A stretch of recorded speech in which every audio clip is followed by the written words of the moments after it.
Hi back there. Oh, hey. Hi. Oh, hi. Nice to see you. I just wanted to know if we needed to test this at all. Is this, it's fine? Okay.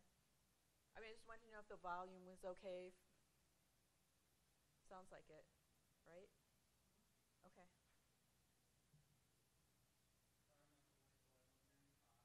Okay, great. Mm-hmm. Okay. Okay. Yeah, hey. Good. We just checked the volume, so everything seems to be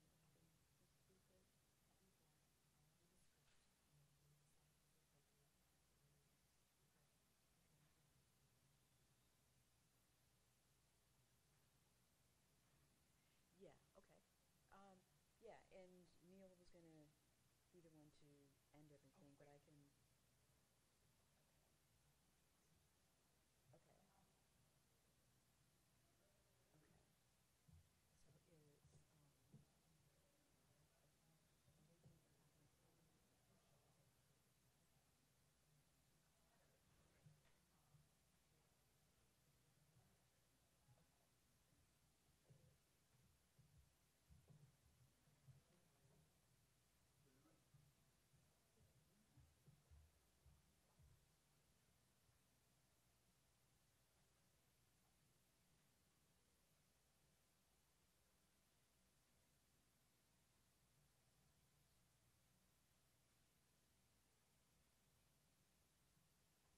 hello everyone. There's still some people coming in, so we'll probably start in about another minute or so.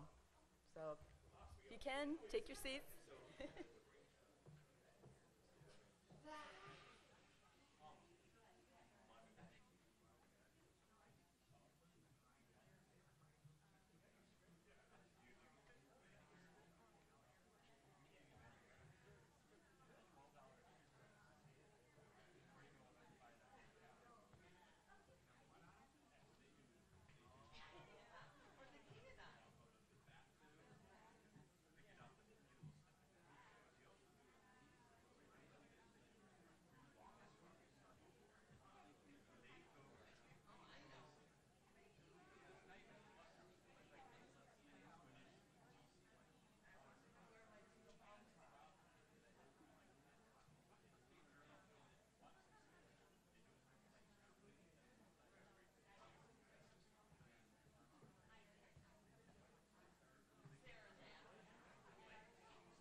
Now that Neil Heinen is in the house, we're going to get started.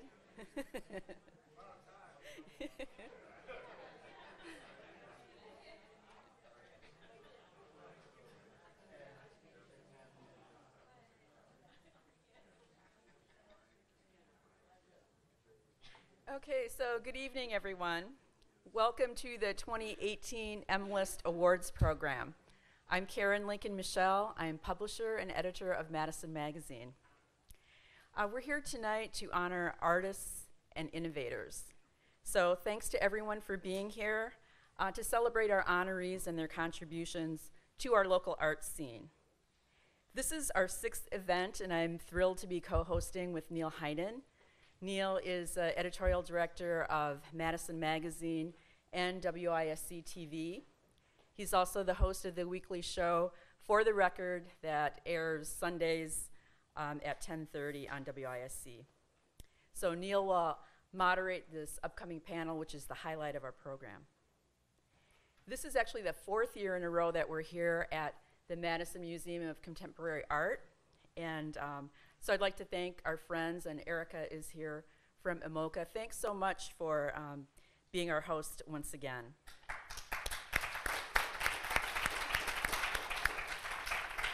Of course, this event wouldn't be possible without the generosity of our sponsor.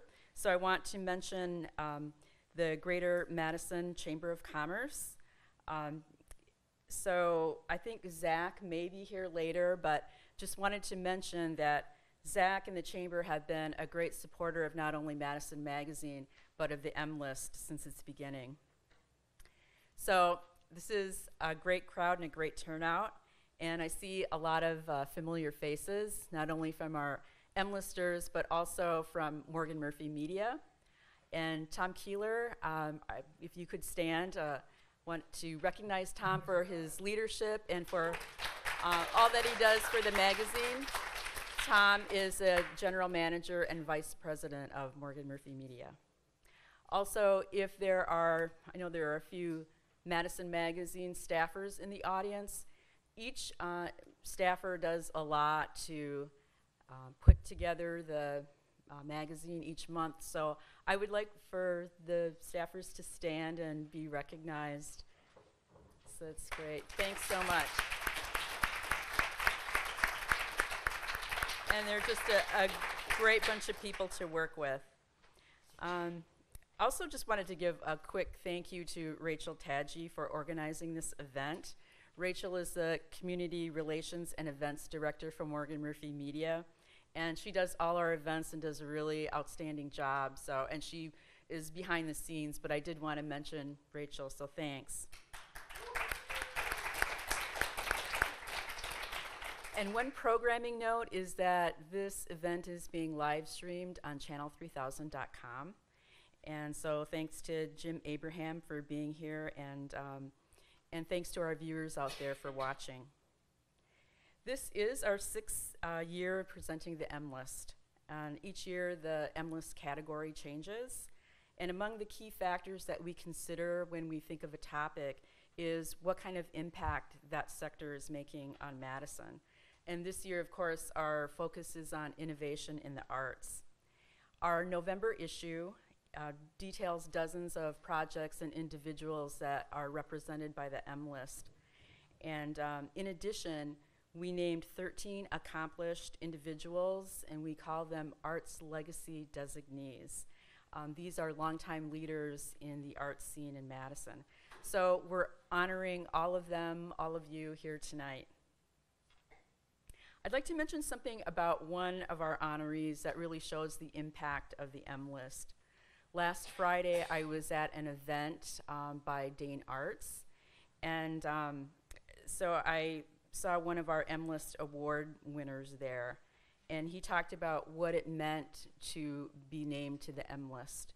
And he said that being recognized like this has, quote, changed everything for me, unquote. And that was Mark Weller. He does really beautiful artwork, and he uses photographic techniques combined with other things, photography, and really created his own innovative art form. So that's the kind of impact that I had hoped that the M-List would have on the recipients. So I wanted to thank Mark for sharing that with me. Next, I wanted to acknowledge Stephen Knurr, who for the second year in a row has designed our M-List award. He made them on a 3D printer, and I just absolutely love the design, and I hope our award winners will too. So here is just a real short video clip about making the award.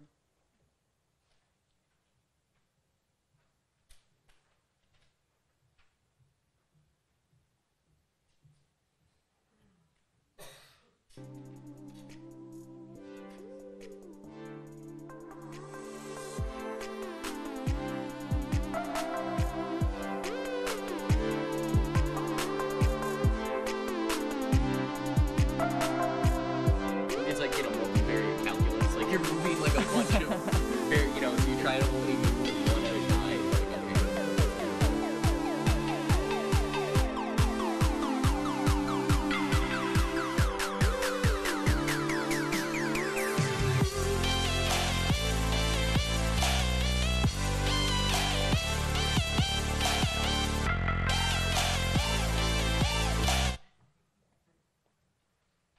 Okay. I think we got it cut short there, but. And Stephen is here, correct? Stephen, if you're here, can you stand? Oh, he's running late. Okay. And that was the award from last year, which was in the color red, and this year it's going to be a beautiful shade of blue. So just wanted to thank Steve for that. Now it gives me great pleasure to introduce someone who has really been an inspiration to me and who has really helped me with the M-List project.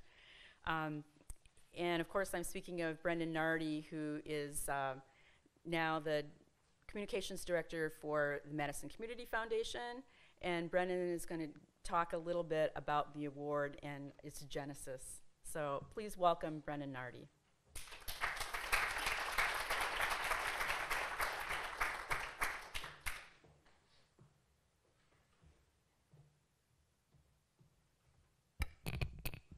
Feel so short. These podiums should have made for people like me, don't you think? So I love that the ethos around this event, the M-List, particularly relating to the awards, is still very alive and well.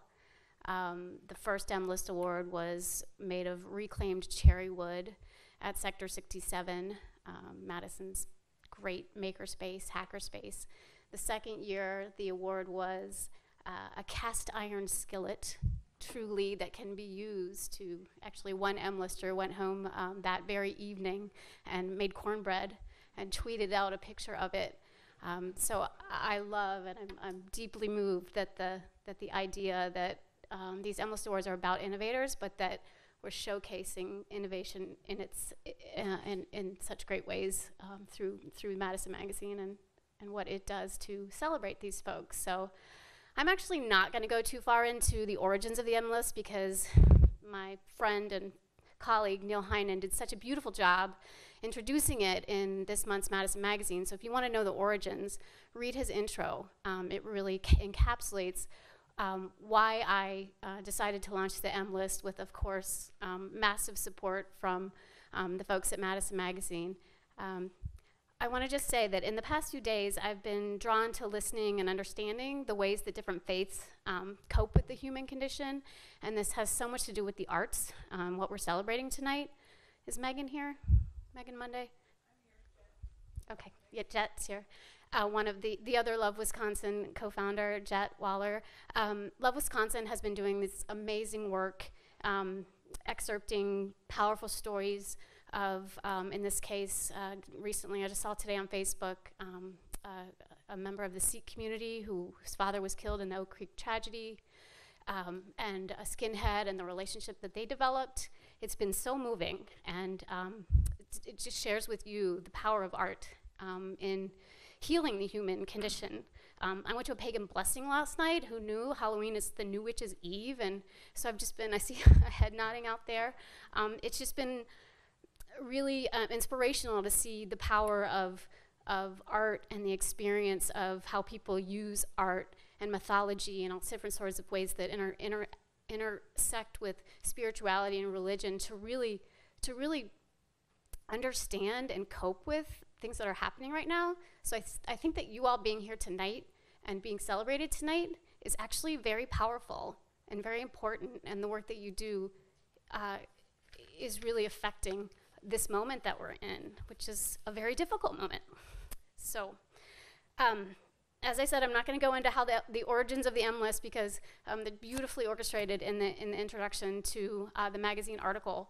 But I did just want to reflect on three things I love most about the M list. One is that it is not a popularity contest.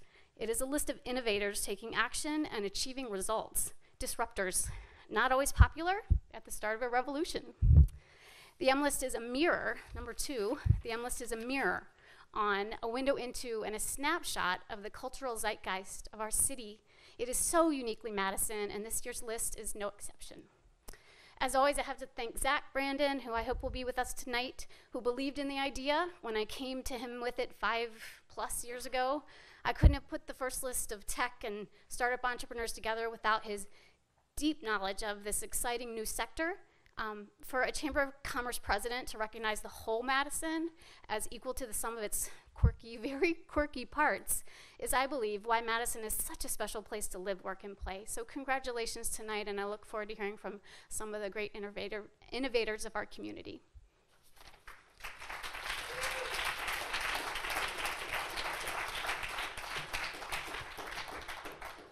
Thank you, Brennan. It's always a joy to see you, and then when you talk about the M list, just the passion and the vision that you had for it is just great, and I'm glad that we're carrying that on. And you mentioned Zach Brandon from the Chamber, and if he does come here, I would call him up just to say a few remarks, but I just again wanted to mention the Chamber and just how important their support is for Madison Magazine and the M list. So if we could just give a round of applause to the Chamber. And now here is a brief video about the M list Awards recipients.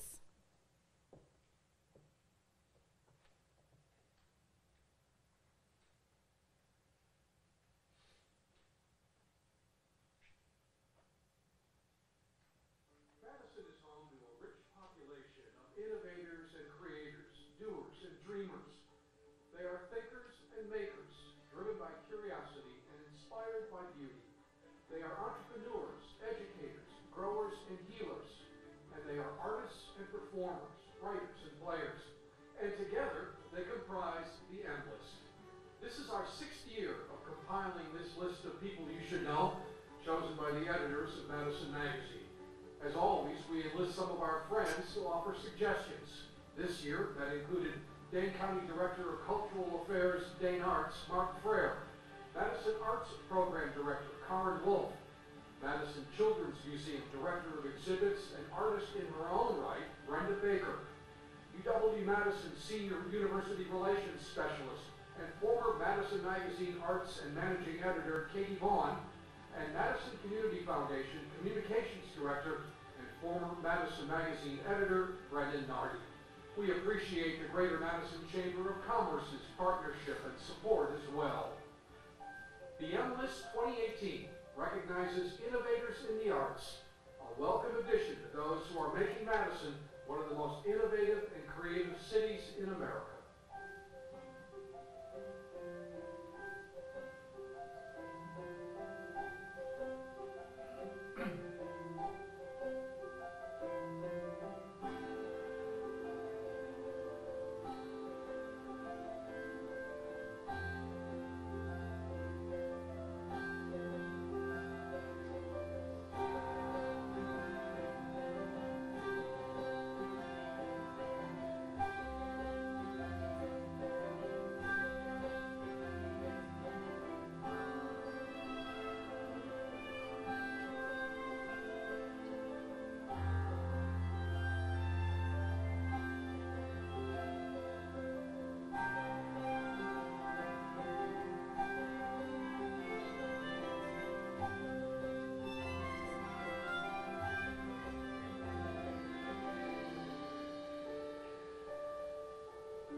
Congratulations to this year's M-List honorees.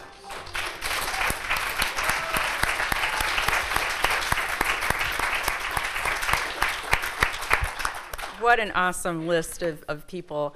I would like to ask each one of the M-List Award recipients to stand so we can see you and honor you.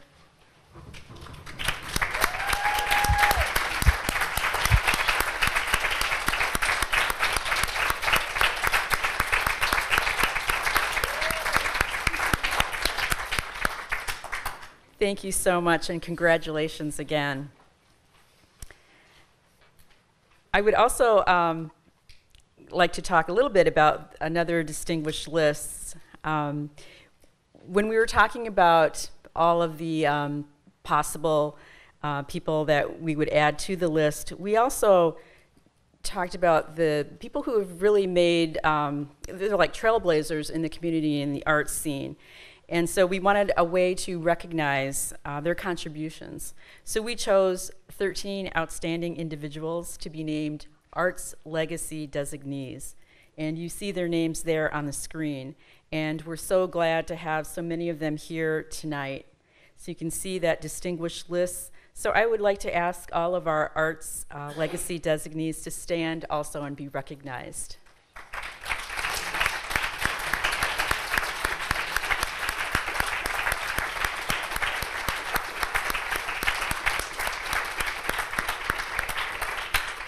Thank you so much. And one thing that I would mention to our honorees is that your awards will be out here for pickup in the lobby, so you can look forward to that. And so now I'd like to have Neil Heinen join me. I introduced Neil earlier, and he will take over the rest of the program and moderate our panel discussion. So please welcome Neil Heinen. Thank you,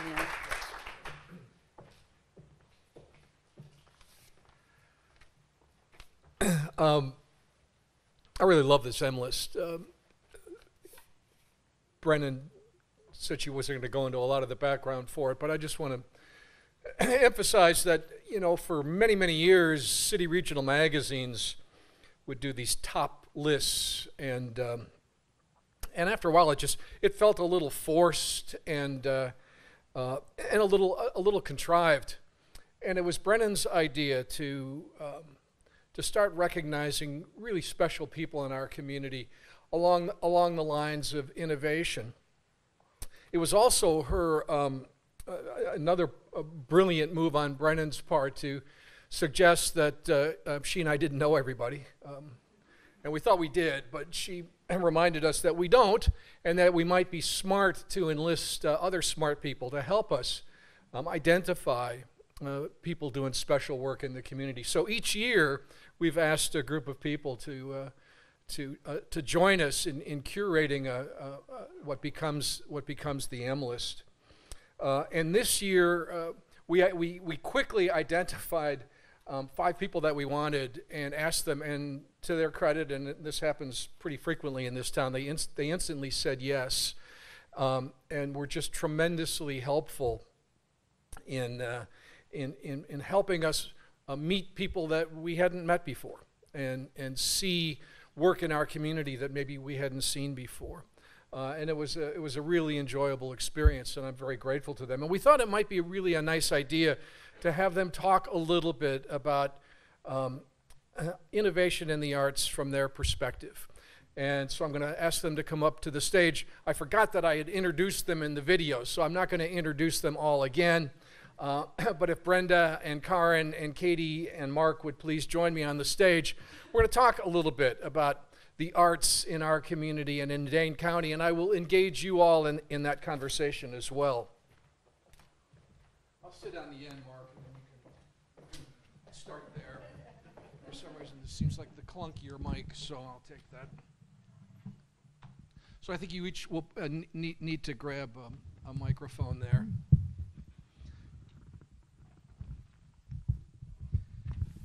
All right, so we start this conversation in our conference room out on Raymond Road, and instantly, need to acknowledge that the arts are innovative by definition, right? I mean, this is a little different than some of the previous M lists having to do with technology, with food, but as soon as we asked you to start sharing your thoughts on it, you instantly went to these places that, for me, just instantly justified our thinking around choosing the arts and innovation in the arts.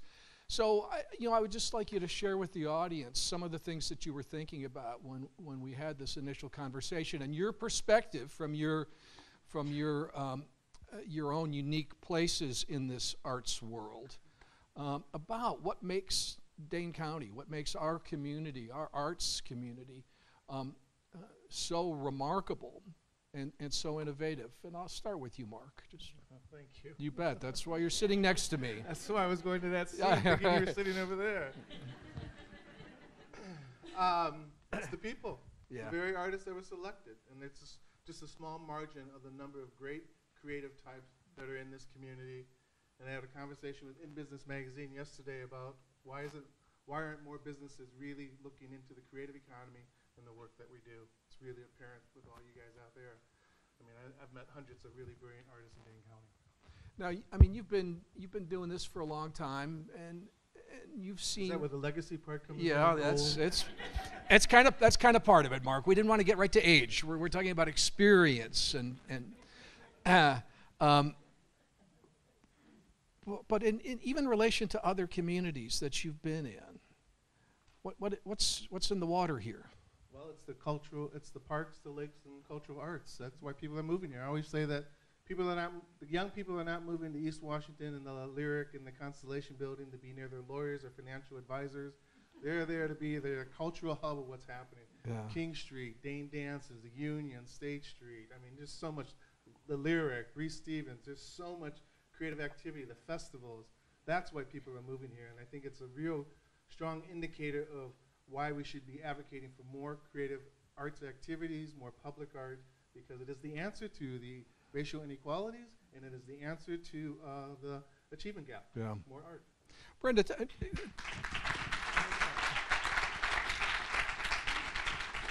so share with us a little bit of your thinking as we were coming up with this list of artists about, just in general about innovation. Well, I feel like in Madison there's a huge generosity of spirit in the arts community, and I was really blown away by all of the names that came up. I mean, many of them didn't make the M list or whatever, but there's so many small pockets of people doing really, really innovative, interesting work that cuts across so many disciplines.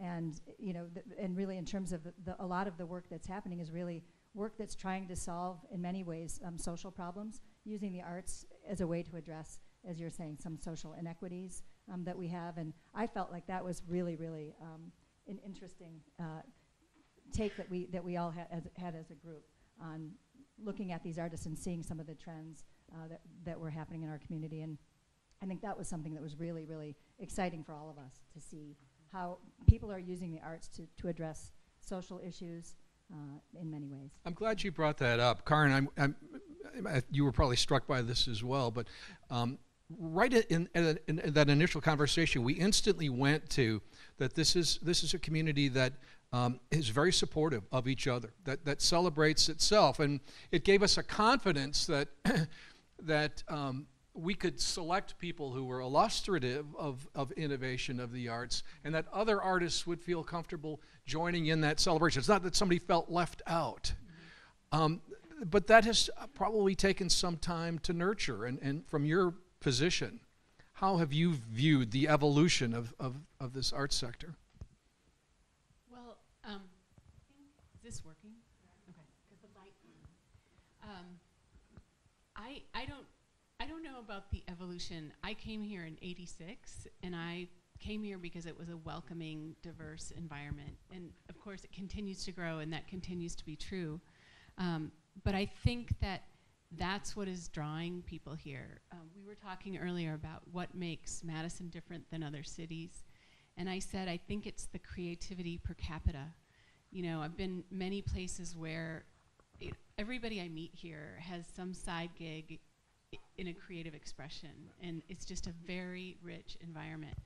I think what makes the innovators in the arts that got this award unique is that they don't stop at self-interest at all. They take their magical superpowers and they look at problems across the city, and they create solutions that we wouldn't have thought of otherwise.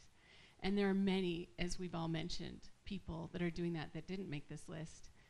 I'd like to suggest that all of the award winners go home tonight and pass it on. Take someone who wasn't on the list that they really would have loved to share the joy with, and let that person know how important it is that they're, doing that project that's helping with awareness, like Pat Dillon, and what she's doing for kids whose parents have. Yeah. I can think they're all kind of with us, but let's keep spreading that love and sharing that. We've had the good fortune of having Pat close to the Madison Magazine family for many years. She's a wonderful artist. Stop at painting flowers. Right. She's helping other people's children. Katie, you can wear either of these hats. It was really fortuitous that you've been at the university for a little while now, and so bringing that that wealth of talent into this conversation was really helpful. But for the many years that you wrote about the arts for Madison Magazine, what was going through your mind as you thought about the M list this year? I was just excited you guys took this topic. It was like, Yeah. finally, right? Finally, yeah. I think it was just thinking about some of the groups I had covered and the artists I'd covered over the years, looking at them and realizing how much room there was always for more, and that even some of the established groups and organizations are not just resting on their laurels, they're doing innovative things too, or making room for others, and kind of that collaborative spirit. I think that does define Madison in a way that you wouldn't maybe find other places. So I think all over the city, at UW and small places and some of the established institutions, it's happening everywhere, and they're talking to each other, and it's exciting. Yeah. I'm reluctant to ask you to speak for the university, but I'm just kind of curious about the relationship. And there may be differences of opinion about this, but how do you think that the artists at the university, the artists in residence, some of the professional artists there, view sort of the broader art scene as a whole? Yeah, I think it does depend on each individual artist in each case, and I think sometimes there's a feeling that there's maybe a barrier, but I mean, I'm so grateful that the university is there providing the space for people to create and experiment and fail at times and try new things and teach others and lead by example. I think it's really powerful. I think if not for the University, Madison would be a very different place, and arts being one of the reasons, but I think it's incredible that it's there. And I think one of the things I've learned that from being at the university is just the modeling that goes on for other people, seeing other people working through certain issues through their art, all of that. It's really, really important. If a student didn't see that, they might have a completely different path. So I think it's really crucial. Maybe another way to approach this, kind of what's going on in my head, Karin, is what do we need? What can we use more of in this community? Funding? Funding. You would also. Yeah. The ideas and the talent and the compassion and empathy are endless here, but there are many ideas that can't get off the ground. That and when you see, it's hard not to compare and despair and see the kind of money that is spent on something so easily, and then for some artists, $500 can change a kid's summer. Many kids' summer. They're willing to do this work. So I think drawing attention to this and finding a way to get people to invest, because it's a huge return on investment when we invest in the arts. We may not need to be explicit in this room, but just for the sake of people watching this on Channel 3000, there are communities that invest much more in the arts. That public money invested in the arts is considered part of living in that community, and we have been on the low end of that for a long time. We have. I mean, when the statistic people throw around, and I don't even know if it's accurate or current, is how Minnesota is the top in the country, and we're the 48th. Is that still? It's within We're right behind Guam. It's within a degree, and so, that's very problematic. And government funding for the arts is so important because it's democratization of funding. People, when we give out funding, you don't have to sort of please us or talk about our brand, or it's to make things accessible and equal. And so it's really essential that not only private funders are stepping up, but that government continue to say it's going to be fair, it's going to be equal, and there's a playing field here. I'd like you to talk a little bit more, Mark, about what that might look like. The four of you are such wonderful advocates for the arts, and we've talked before that it's not particularly fair to ask artists to make the case for why people should support the arts, and yet there seems to be still this need for a public education awareness of the role that the arts play in our economy. I mean, just to be crass about it, but in the Dane County economy.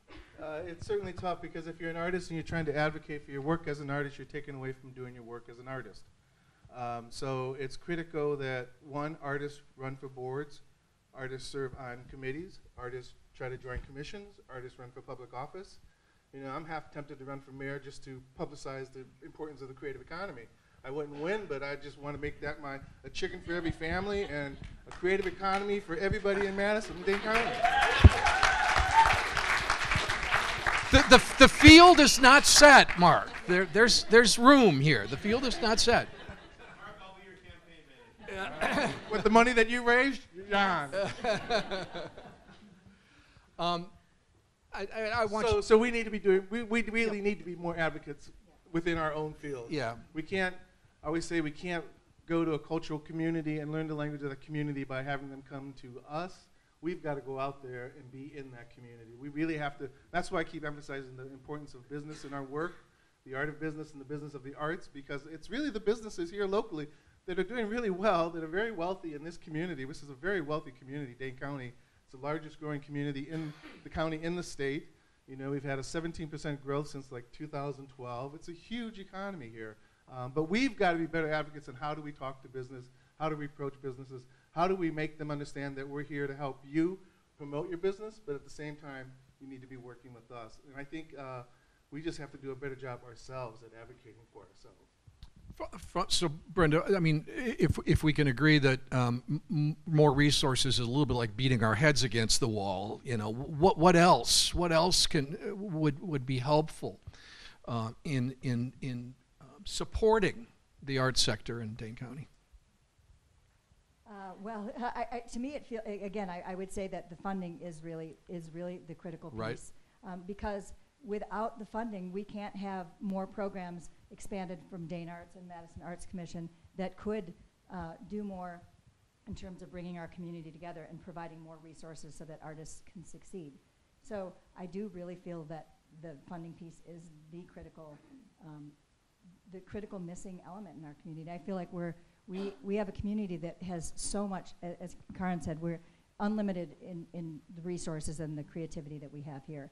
But if you only have a budget of $200,000 a year at Dane Arts or $100,000 at the Madison Arts Commission to support all of the arts in Madison, you really, and you know, you can't do much in terms of depth, or you know, if the biggest grant that you can give out is $2,000 to support a project in the community, we aren't going to get, you know, something that Minneapolis or Chicago or Milwaukee will get, because it costs more money than that. So I don't know. I know you're wanting a different answer from me, but that's No, I'm wanting the answer. I'm wanting the answer that you all care about. That is the most important answer that we have here. And let's not overlook the fact that there's an election. There's a mayoral election coming up. There are city elections coming up, and why not ask each one of the candidates for mayor, for city council, what is your position on more public money for the arts? One of the local media stations, Cap Times, wants to do a mayoral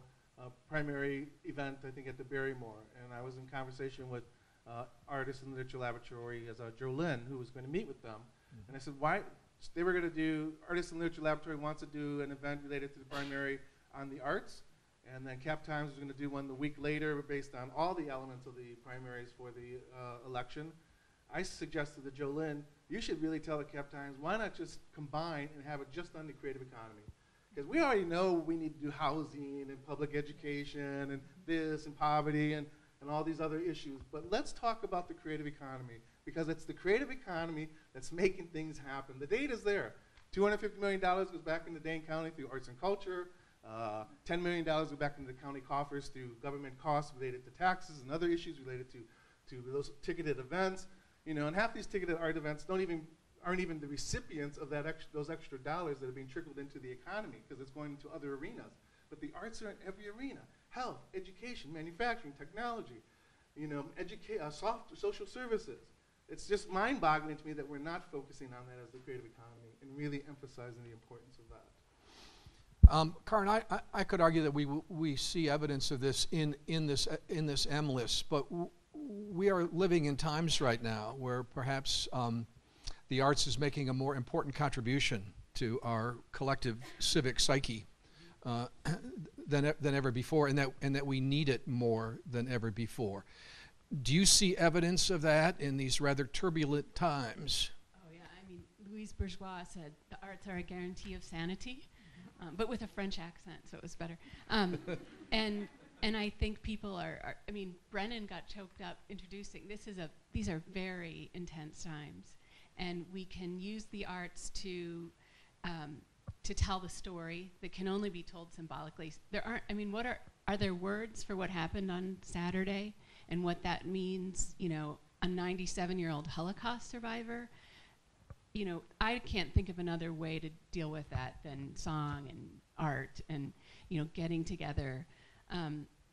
And that's why I think this list is so rich. We do have a lot of things that we're dealing with right now, and the arts are providing an outlet, they're providing answers, they're providing a way to get together and feel community together and know that we're not alone. it feels like a very ugly world right now. And then you get in a crowd like this, and I love these people, and it heals me to be around artists. But that might be me. I am a bit of an art hag. I don't know if it works that way for me. But yeah, I think when I look at what we funded this year for the Madison Arts Commission, it was all sort of public health and social justice and education. I mean, it was really people coming together to help each other. And I don't know what other sector, works quite that way. Katie, I think, you and I agree that city regional magazines have a responsibility to write about the arts and to do it in as deeply meaningful a way as we can. And sometimes the beauty is in the context with the other content in the magazine, and it can draw attention to really important issues by the types of artists that you would choose to put in the magazine. Yes, no, you're right. And I think it was always that trying to find that mix of the big things and then using some of those things to draw attention to other things going on. I thought a lot about accessibility, and I think there is so much going on in the city, and so much of it is accessible and is free of charge, that sort of thing. I think those things matter, I think, to draw people in. Some people already are engaged, but a good portion of the city is not sometimes, and I think some of those events that draw people in and give them sort of that first spark, and then you're hooked, and then you look for what else is there. And I mean, we're so privileged in the city to have so much that is free and accessible, and I think entities here are paying more attention to that, and I think it's really exciting. I think the public art or outdoor art that's happening is such a good example of that. Such a neat way to get people excited about what's going on. Even the Bucky on Parade, I know people had differing opinions on that project, but I think, my question is like, what's next? Now that we know we can do this, what are we doing next, and what could that look like? I think it's really exciting. I don't know if that answered your question, but no, it did. Thank you, Brenda. I would like you to talk a little bit about the Children's Museum and its role in this, because as we were having our conversations initially, a lot of it, there was so much energy and excitement about art that originates or is, available for the public to take in at the Children's Museum. Well, at the Children's Museum, our whole whole goal is to hire local artists and have all of the exhibit experiences made by our community. And, we see it as a way to keep talented people, to help keep talented people here, to show off the riches that we have in our community, both by, having exhibits that are handmade by local artists, but also bringing musicians and dancers and poets into the museum. So we feel like it's a really important hub for introducing young families and young children to the importance and the richness of the arts in our own community. We just want to throw our arms open to all the artists in our community to come and be part of it, and to share their riches with young people. So this is my layman's perspective, Mark, that the Madison art scene is richer. It's more diverse. It's more inclusive than I remember. It seems like it's growing more that way all the time. Are we attracting artists here? Are we growing, or are we still seen as that there are barriers to artists coming here and being successful? Well, there certainly are barriers. This is Madison. It's a very wealthy community. It's, the cost of rent and buying a house is, I couldn't possibly move out of my house and live in Madison. Not that I would want to move out of Tenney Park, but costs are outrageous. One of the things most visual artists and literary artists need are what? A space. There's no space for them. There's a lot more diversity, yes, but not necessarily culturally. There's a lot more mixture of young people with older people, a lot of a mixture of able and different abilities of people, as well as different other mixes other than cultural. I don't think Madison is anywhere near as culturally engaged in terms of diversity as it could be. It's still a very old money, so I think still very conservative old money. Again, I go back to our job as artists to make sure we create those inroads, because no one is going to come and teach and learn from us. We've got to go out and teach others about what we do. I just don't think it's as diverse as it could be, because there's also the immigration issues where a lot of people are in hiding.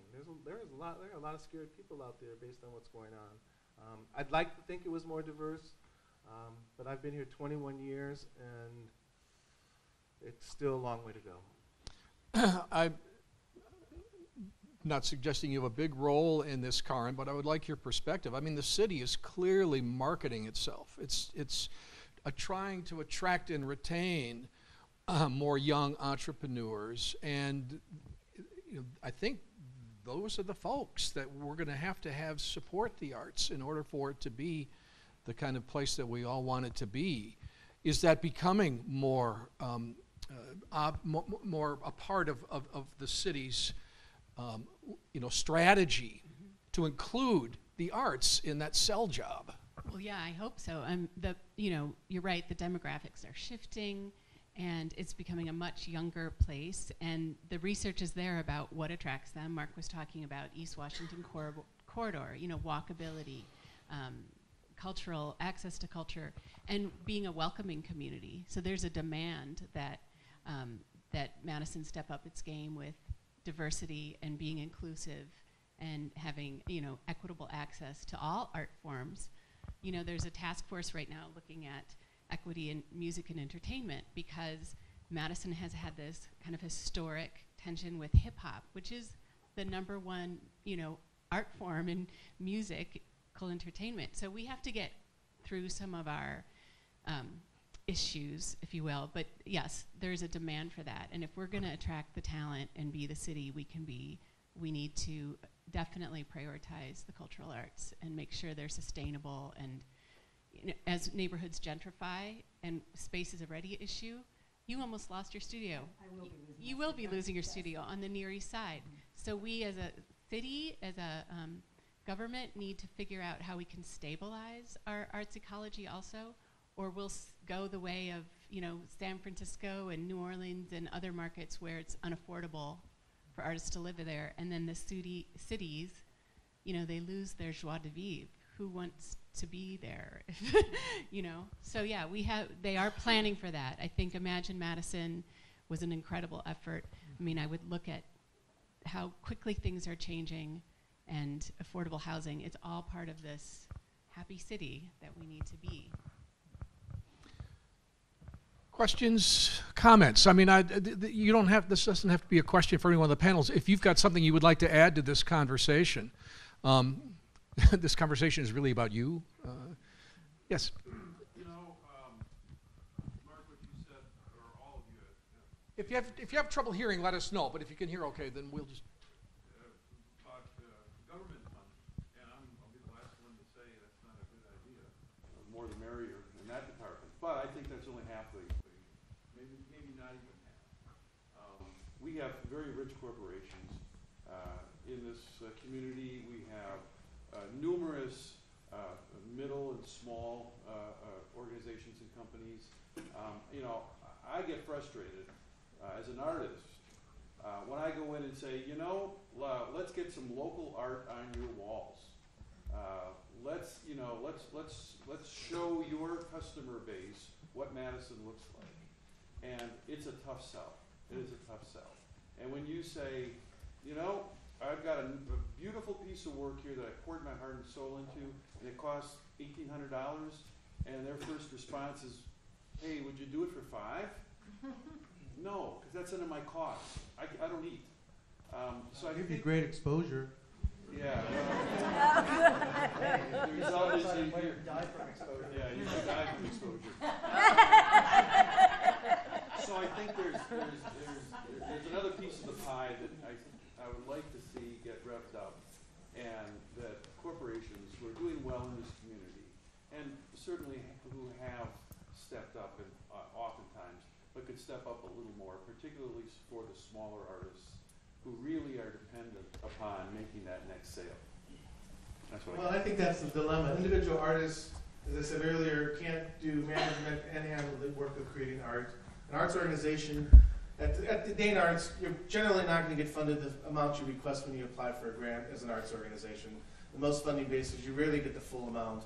So you get much less than what you requested. So an organization can generally sustain the resources to do the project still, even though they didn't get the amount they requested. An individual artist doesn't get anywhere near what he or she requested, cannot probably achieve the project. And that's why I think it's critical, at least in my role at Dane Arts, to find more ways to help individual artists help themselves. Because one, if you hire an individual artist, you're hiring an expert in another arena, because most individual artists are not working full-time as artists. They're educators, they're social workers, they're construction workers, they're accountants, they're dentists. So you find 2 for 1. So think about that. When you want to hire someone, hire an artist. You find an expert in 2 arenas. But at the same time, individual artists are really struggling, and we need to find ways of working with businesses to help them support, whether it's art on the walls, or whether it's an artist in residence, or whether, you know, wouldn't imagine a business that had an artist in residence, whether it's theater, dance, film, literary. You walk into that office and you see an artist in a studio next to this telephone company or whatever, a software company. You stop, you look, you get engaged, the artist engages with you, tells you about the building, the space. I mean, the Pfister Hotel has done that for many years, right, Karen? They understand that. And a lot of other places around the country and the world have artists in residence. Why can't we have an artist in residence at hotels, at businesses, at bars, at other corporate headquarters? It's a no-brainer. Or I'd like to advocate that every corporate board has an artist on their board. I think that would be something that we could work toward. Any response, Karen, to that? I was also thinking about how so many of the people on this list, I'm looking at Jenny Gao, are incredible entrepreneurs and business managers. And, you know, there's a hustle there going on to try to keep the business going and all the different gigs they get. But we could do more also maybe to educate artists in business practices, and maybe Jenny could do more, like you seem to have it down. But so I'm not suggesting that it should be all government funding. I think one of the things that government funding provides is a democratization and can help create an ecology that's rich for that. And yeah, we need the corporate piece, and we need them to be buying and patronizing our local artists. And we need artists with skills and access to training to be the business entrepreneurs that they can be. Yeah.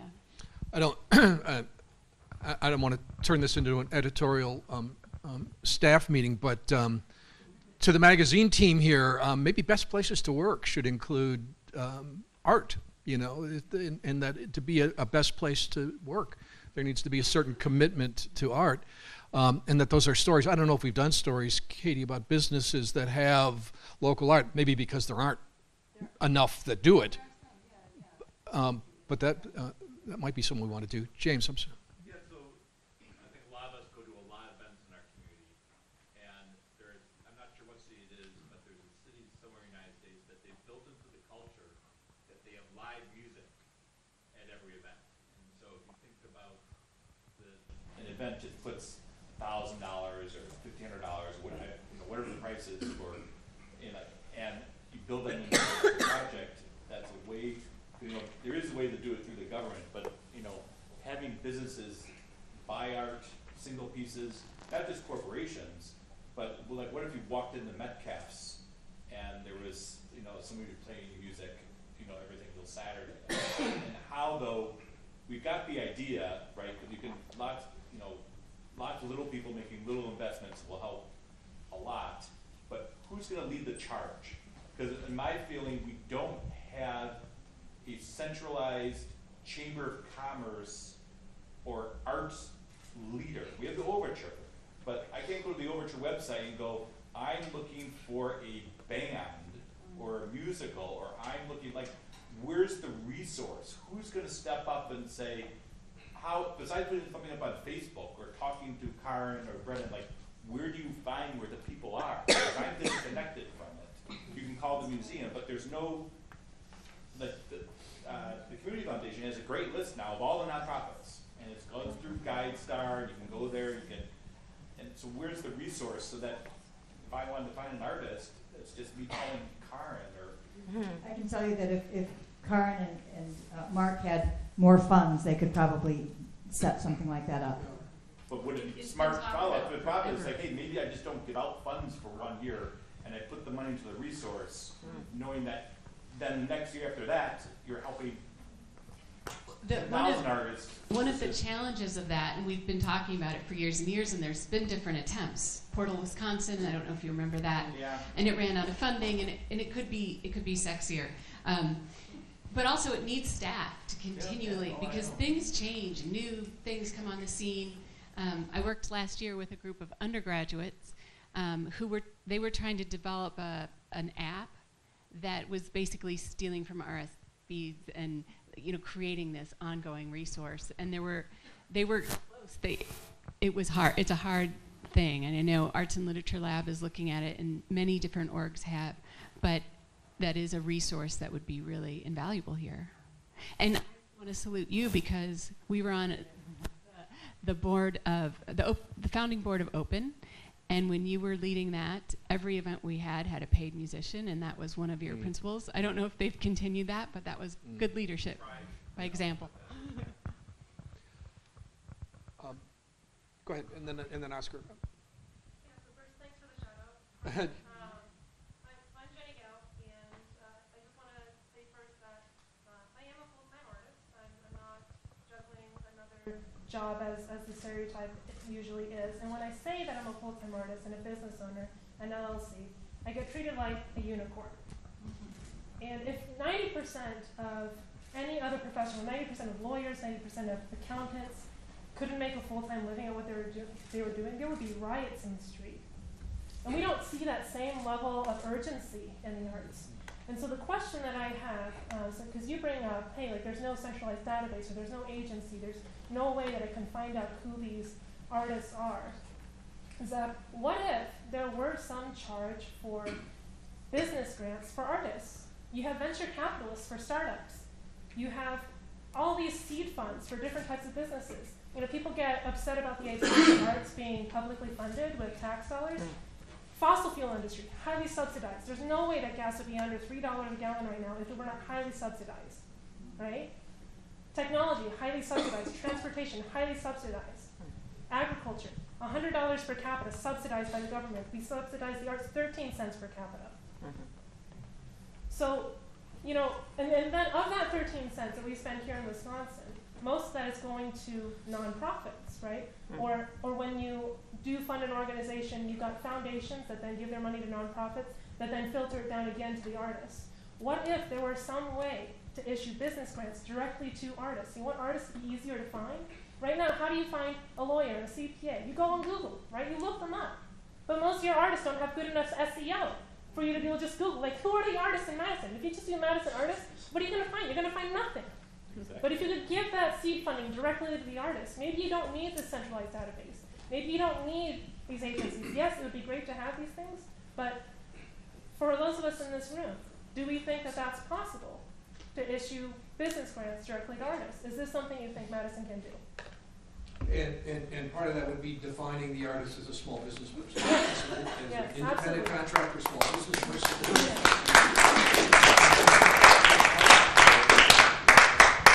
Oscar? You and I were in leadership Greater Madison 25 years ago. We were. And we come up with a project.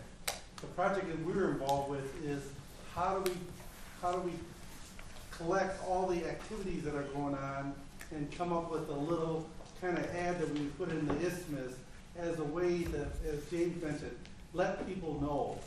So we were talking about that 25 years ago, before the internet. There were some of the young people here, but this is an idea that's been around for a while, and it is sad that 25 years later we're talking about the same thing. I think the second thing, we applaud the work that Mark and Karen do. Not only do they, bring resources to the community, but they're tireless advocates. They're out there, sometimes putting their jobs at risk in terms of pushing the envelope. And they, they've been kind of pulled on the side to kind of stay focused on the job, but they're out there advocating, supporting work in the community. So I think their efforts need to be applauded because it gets a little lonely sometimes at the top.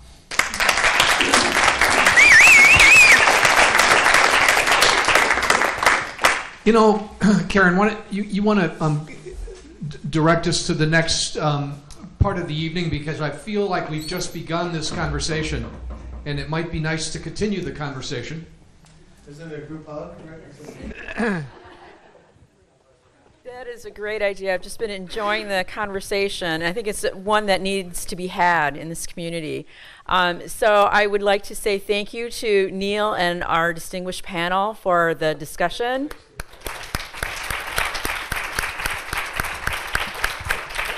Congratulations again to all our winners, and we're going to continue. We are going to continue the celebration here in a few minutes when we conclude here at the Ivory Room. So before we do that, we'd like all of our winners to come out to the lobby and to pick up your award, a copy of the magazine, and a free drink ticket to the Ivory Room. So thanks once again, everyone, for coming. This was a great celebration, and it's going to continue. Thank you very much.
Okay.